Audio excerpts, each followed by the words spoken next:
Sprout Scouts! Welcome back to the garden. I'm Allison, and this is Maisie. This is our last episode together. After spending 4 adventures in our garden, we are going to celebrate by going on a picnic and sharing some of the food and food stories we've found along the way. All right, say it with me. Let's dig in. Can you believe it? This is the last episode of our last adventure. We did it! You're all fully sprouted scouts. To celebrate, I'm going to have a picnic with all of my friends.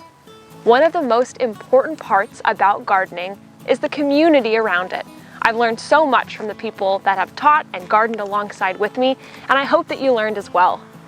While I go prepare the snacks for the picnic, I'm going to have my friends share some of the gardening tips that helped me grow through the season and help them grow beautiful gardens too.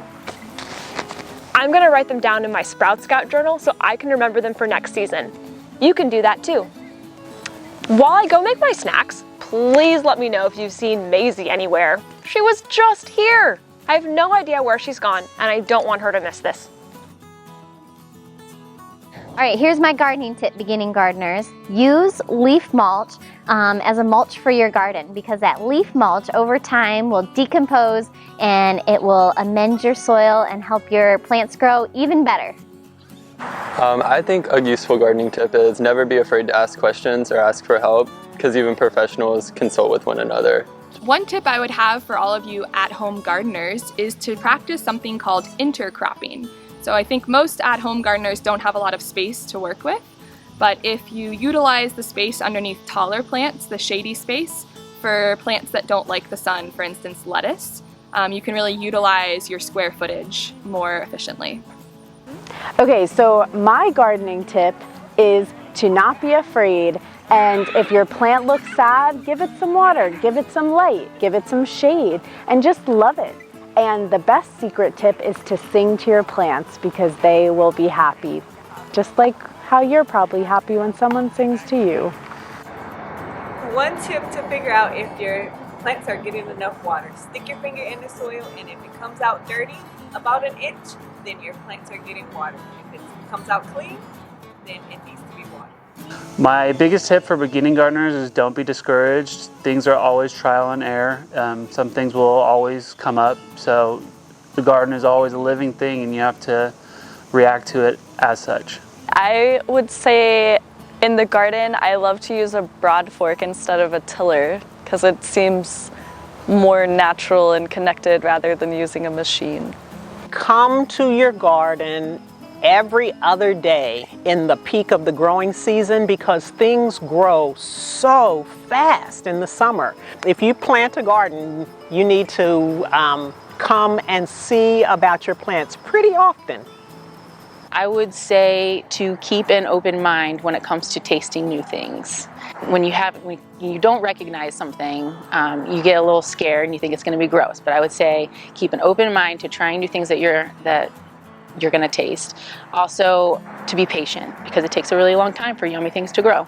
Listen to the staff, because they are excellent and they are here to help the gardeners be successful. So just listen and follow their guidance.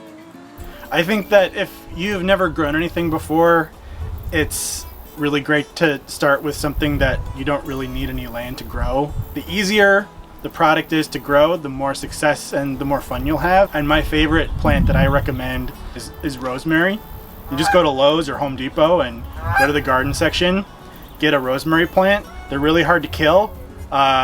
They love dry, hot environments, and because it's such a strong herb, you can just get a lot of use out of it. As I've been more outside and in the garden and on the Food Shuttle farm, I've noticed that there's some really cool looking bugs. And if you just let them be, then they're actually really cool to just like admire. My garden tip is to research the plants that you're going to be growing. I find it very beneficial to kind of go exploring and researching what is low maintenance, high maintenance, kind of learn your plants like you learn people, and that way they can flourish and grow. Oh, hi! I'm still working on my snacks. Weren't those some amazing gardening tips? While I finish up, let's hear about some of the stories my friends have about food and the amazing memories they've shared with friends and family. So my favorite memory would be growing up on the farm and watching the women in my family cook, prepare food, cook, preserve, can. And in the homes of each of the women that we would visit, I always found myself landing in the kitchen because I enjoyed watching them preparing this food. And all of this food was grown on the farm, you know, on their respective farms. And I thought this was amazing. So that's one of my favorite memories. When I was a kid for Hanukkah, my family would always make potato pancakes, which in Hebrew is latkes.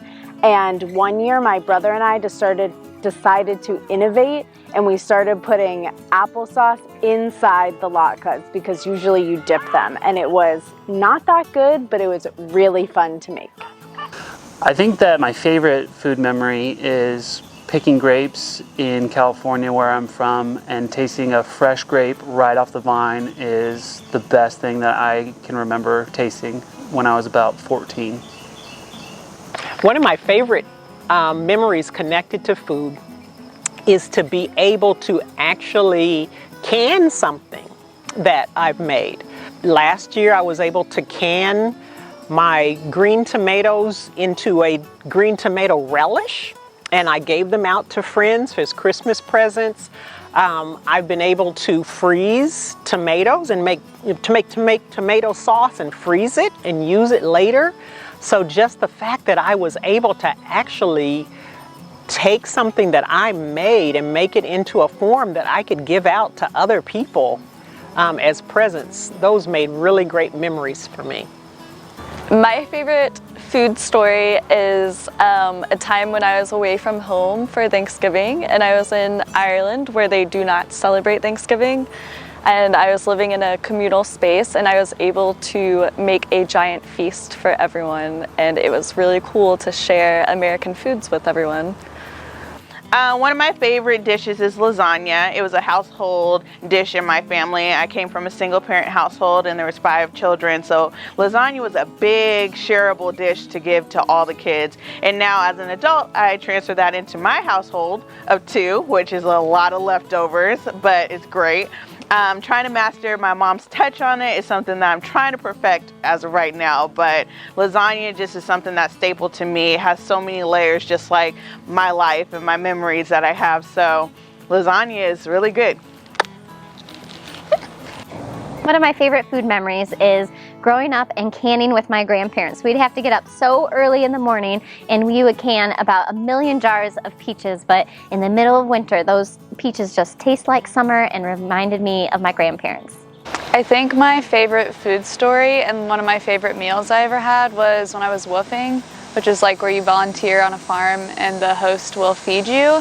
And we had a meal and everything in the meal was from the farm. It was a permaculture property, and that was just a really cool experience because I've never had like a full meal where everything was from right where I was sitting down and eating, so that was really cool. I'm all finished. I just made a bunch of snacks to take with me on my picnic. You might recognize some of them from our previous adventures. I have some sunshine bites, some Go Grow Glow sticks, and some tea that I have in the fridge, getting chilled and ready to go. And my garden on a cracker that I've turned into some cracker sandwiches. I'm gonna cover these with some aluminum foil or some plastic wrap and put them right into my picnic basket, but you can put them in a lunchbox or a Tupperware, however you'd like to carry them on the go. I'm gonna take all of the delicious food I just made and take them to the park to hang out with all of my friends. I loved hearing everybody's favorite food stories. Right now, I'm in Dorothea Dix Park in Raleigh. I'm gonna set up for the picnic. I'm gonna go find my friends. I'm here at Dorothea Dix Park, and I brought all of the snacks that I made. Before I go and join my friends and we dig into the food that we brought, I'd like to do a toast. A toast to the things we've learned, the food we've shared, and the friends we've made along the way. Cheers!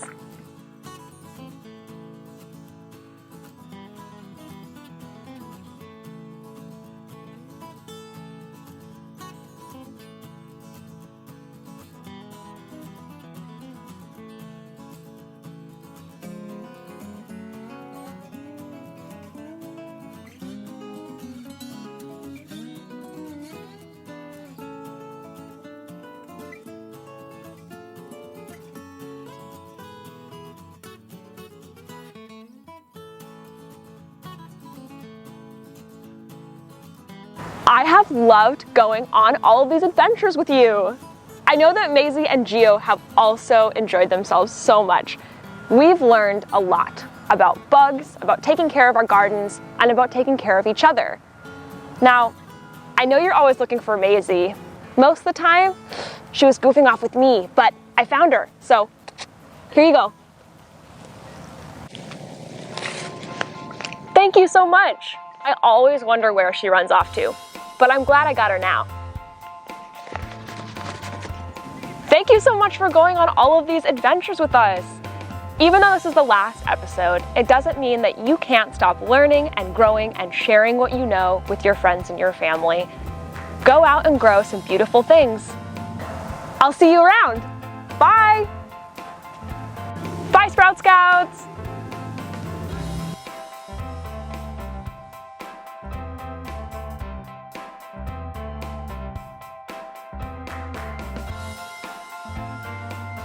Energy! Woo! Okay. While you're waiting, let's listen to some stories that my friends have about how food and memories are important to them. How food and memories? How are memories important to you? Okay. Oh, that's what friends are for.